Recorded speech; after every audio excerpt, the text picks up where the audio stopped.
டே என்னடா எல்லாரும் வாருன்னு கத்திட்டு இருக்கீங்க? அதுவும் இந்தியா வார் ஸ்டார்ட் பண்ணிருச்சு. ஒன்னு தெரிஞ்சுக்கோங்க, நாம நோ ஃபர்ஸ்ட் யூஸ்னு ஒரு ட்ரீட்டியே சைன் பண்ணிருக்கோம். அதாவது நியூக்ளியரை நம்ம ஃபர்ஸ்ட் யூஸ் பண்ண மாட்டோம், வார ஸ்டார்ட் பண்ண மாட்டோம்னு. நீ வேணா தரித்திரத்தை ஒரு தடவை குறைச்சி பாரு, நாம எங்கேயும் ஸ்டார்ட் பண்ணிருக்க மாட்டோம். அப்போ இப்ப அட்டாக் பண்ணது என்ன? அது பேரு ரீடாலியேட். அந்த டெரரிஸ்ட் நம்மள அட்டாக் பண்ணாங்கல்ல, அதுக்கு நம்ம பதில் கொடுத்துருக்கோம். புல்வாமா அட்டாக் நடந்தப்பயும் நாம இதை பண்ணோம். அது வார்லாம் இல்லையே.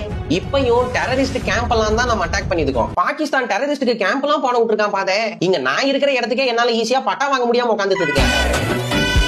ப்ரோ, டெரரிஸ்ட் மட்டும் இல்ல, நார்மல் சிவிலியன்ஸும் தான் பாதிக்கப்பட்டிருக்காங்க.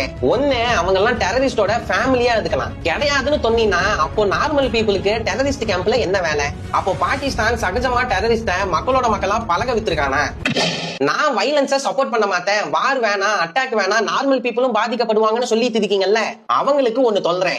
இந்தியா இதெல்லாம் பண்ணி தான் ஆகணும். இல்லன்னு வையேன், நம்ம மேல கை வச்சா நம்ம எதுவுமே பண்ண மாட்டோம்னு நினைச்சு இப்ப நமக்கு சப்போர்ட்டா இருக்கிற சில நாடுகள் கூட ஒரு நாள் நம்மள ஈஸியா அடிச்சு ஆக்குபை பண்ண பாப்பான். முக்கியமா யூஎஸ். நீ நோ வைலன்ஸ் சொல்றதே ஒரு பெரிய வைலன்ஸ்க்கு சப்போர்ட் பண்ற மாதிரி தான் அர்த்தம். அப்கோர்ஸ் நம்ம சில ஆர்மி ஆபீசர்ஸ் எல்லாம் இழப்போம். உன் ஃபேமிலில ஒருத்தர் ஆர்மில இருந்திருந்தா இப்படி எல்லாம் பேத்துவியான்னு கேட்கலாம். இருக்கான் ஒருத்தன், இதுக்கான் விஷ்ணு. அவன் இப்ப என்ன கண்டிஷன்ல இருக்கான்னு கூட தெரியல. அவனா வந்து பேசினாதான் ஆச்சு. பட் வேற வழி இல்ல. இது காந்தி இருந்த நாடுதான். அதிகபட்சம் பிரச்சனை ஆரம்பிக்காம அகிம்சையா தான் கதை புத்திப்போம்.